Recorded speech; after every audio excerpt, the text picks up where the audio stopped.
Hello food lovers, welcome to our channel. నేను మీ రాణి Eramsetti. Friends, ఈరోజు ఒక బంగాళదుంపతో అరకప్పు అటుకులతో చాలా టేస్టీగా క్రిస్పీగా ఉండే టీ టైమ్ స్నాక్స్ రెసిపీ చేసి చూపించబోతున్నానండి. టీ టైమ్ స్నాక్స్ అంటే పెద్దవారు మాత్రమే తినేవి కాదండి, చిన్నపిల్లలు కూడా చాలా ఎంజాయ్ చేస్తూ ఇష్టంగా తినొచ్చు. టొమాటో సాస్తో సర్వ్ చేసుకుంటే వారందరికీ కూడా చాలా బాగా నచ్చుతుంది. ఆ ప్రాసెస్ అంతా చూద్దాం. వీడియోని ఫస్ట్ నుంచి లాస్ట్ వరకు చూడండి, మధ్యలో స్కిప్ చేయకుండా చూడండి. అలాగే ఛానల్ని ఫస్ట్ టైం వాచ్ చేసిన వారు సబ్స్క్రైబ్ చేసుకుని పక్కనే ఉన్న బెల్ బటన్ క్లిక్ చేయండి. నేను పెట్టబోయే రెసిపీస్ అన్ని మీ ఫోన్కి నోటిఫికేషన్కి వస్తే ఏ రోజు రెసిపీ ఆ రోజు ఓపెన్ చేసి మీకు నచ్చిన రెసిపీస్ని కుక్ చేసి ఫ్యామిలీకి సర్వ్ చేయండి. ఇన్స్టెంట్గా చేసుకునే రెసిపీస్ని, తక్కువ ఇంగ్రీడియంట్స్తో చేసుకునే రెసిపీస్ని చూపిస్తాను. అవన్నీ కూడా మీకు నచ్చుతాయి. ఇక ప్రాసెస్లోకి వెళ్ళిపోదాం. ముందుగా 2 బంగాళదుంపలను తీసుకుని కట్ చేసుకోండి. శుభ్రంగా కడిగిన తర్వాత ఒక గిన్నెలోకి వేసుకుని వాటర్ పోసుకుని కొంచెంగా సాల్ట్ వేసుకుని గిన్నెకు మూత పెట్టుకుని కుక్కర్లో పెట్టి 3 విజిల్స్ వచ్చేంత వరకు ఉడికించండి. ఉడికిన తర్వాత చూద్దాం.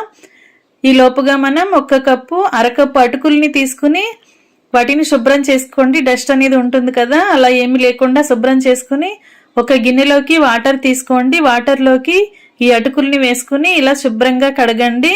చేత్తో బాగా కడిగినట్లయితే ఉరికంతా కూడా పోతుంది. ఇలా కడిగిన తర్వాత వాటర్ అన్ని తీసేయండి. ఇప్పుడు ఫ్రెష్గా ఉన్న వాటర్ని పోసుకోండి. కొంచెంగా మాత్రమే పోయండి, నేను చూపించినన్ని మాత్రమే పోయండి. 2-3 టేబుల్ స్పూన్లు పోస్తే సరిపోతుంది. అవన్నీ పోసిన తర్వాత అటుకుల్ని మూత పెట్టుకుని నానబెట్టండి. ఒక 5 నిమిషాలు నానినట్లయితే అటుకులన్నీ వాటర్ని బాగా పీల్చుకుంటాయి.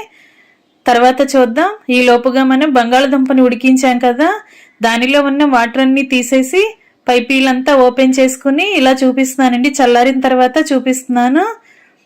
బంగాళదుంప ఉడికింది కదా, ఇలా మనం చేత్తో నొక్కినట్లయితే మెత్తగా అయిపోవాలి. ఈ విధంగా ఉడికించండి. ఇప్పుడు ఒక మిక్సింగ్ బౌల్ తీసుకుని దానిలోకి నానబెట్టుకున్న అటుకుల్ని వేసుకోండి. అలాగే బంగాళదుంపని కూడా గ్రేటర్తో తురుముకోండి. దుంపల్లో పలుకులు అనేవి ఏమీ రాకూడదు.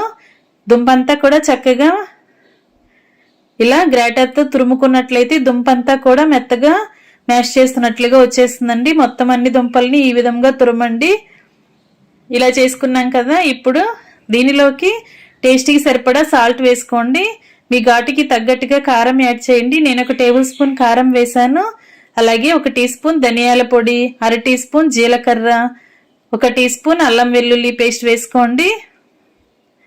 అలాగే 1 టేబుల్ స్పూన్ గరం మసాలా కూడా వేసుకుని 1/2 టీ స్పూన్ వాము వేసుకోండి.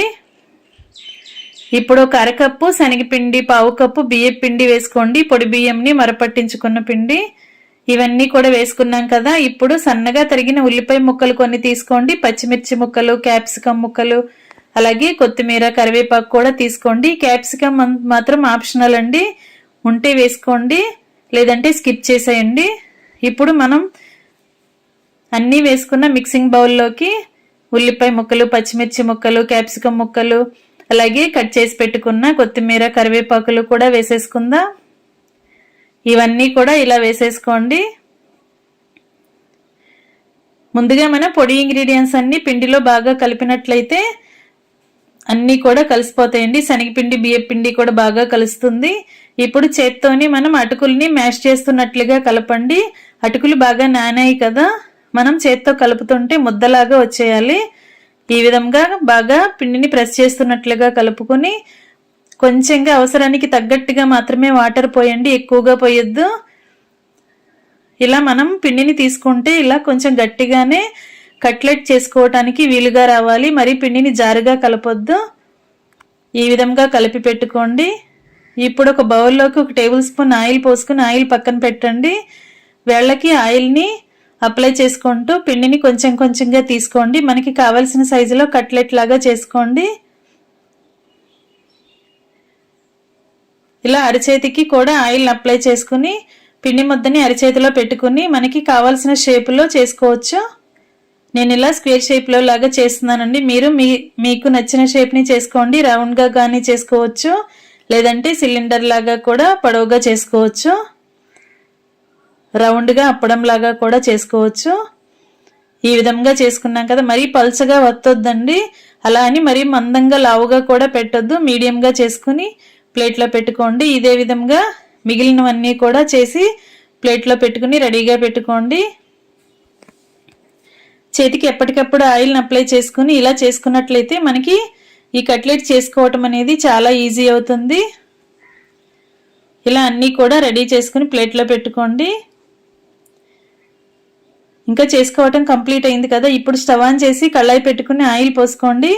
ఆయిల్ కూడా డీప్ ఫ్రైకి కావాల్సినంత ఆయిల్ అసలు అక్కర్లేదండి. కొంచెంగా ఆయిల్ని వేసుకుని కళాయిలో ఈ కట్లెట్స్ వేసుకోండి. ఆయిల్కి పట్టినన్ని, కళాయికి పట్టినన్ని మాత్రమే వేసుకుని బాగా డీప్ ఫ్రై చేసుకోండి. ఆయిల్ చాలా తక్కువగా పోసుకోండి. షాలో ఫ్రై అంటాం కదా, కొంచెంగా ఆయిల్తో కూడా వీటిని మనం చక్కగా డీప్ ఫ్రై చేసి సర్వ్ చేసుకోవచ్చు. ఒకవైపున బాగా క్రిస్పీగా ఫ్రై అయిన తర్వాత వెనక వైపు కూడా ఫ్రై చేయండి. మధ్య మధ్యలో ఇలా వెనుకకి ముందుకి టర్న్ చేస్తూ డీప్ ఫ్రై చేసుకున్నట్లయితే లోపలంతా కూడా పచ్చిగా లేకుండా ఈవెన్గా ఫ్రై అయి క్రిస్పీగా ఉంటుంది. తింటుంటే చాలా టేస్టీగా అనిపిస్తుంది. ఫ్లేమ్ మీడియంలో పెట్టుకుని మాత్రమే డీప్ ఫ్రై చేసుకోండి. అప్పుడే లోపల వరకు ఫ్రై అవుతుంది.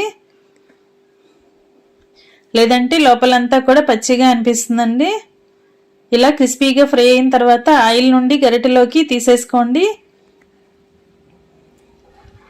ఇదే విధంగా మిగిలిన వాటిని కూడా డీప్ ఫ్రై చేసుకుందాం. ఫ్రెండ్స్, ఛానల్ని ఫస్ట్ టైం వాచ్ చేసిన వారైతే సబ్స్క్రైబ్ చేసుకుని పక్కనే ఉన్న బెల్ బటన్ క్లిక్ చేయటం మాత్రం మర్చిపోకండి. డైలీ నేను పెట్టబోయే రెసిపీస్ని చూడండి. మీకు నచ్చిన రెసిపీస్ని కుక్ చేసి పిల్లలకి సర్వ్ చేయండి.